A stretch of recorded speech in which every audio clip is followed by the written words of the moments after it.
Today I'll show you how to set up Google Analytics on your Shopify store. To get started, you don't need to download a separate app because Google Analytics is already built into Shopify. Go to Settings in the bottom left of your Shopify dashboard, then select Apps and Sales Channels.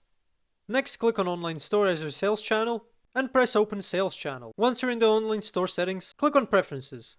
Scroll down to the Google Analytics section. There's a guide here that shows you how to set it up. You'll need to paste your Google Analytics tracking code, which we'll get from Google in the moment. To create a Google Analytics account, sign up on the Google Analytics website. Enter an account name and choose the default settings. For the property name, choose Shopify. Select your industry and specify how you intend to use analytics.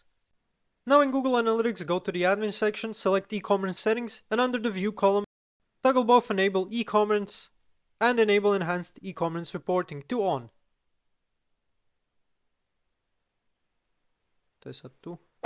Finally, in Shopify, make sure use enhanced e-commerce is turned on. Thanks for watching. If this video was helpful, please like and subscribe to our channel for more tips and tutorials. See you next time.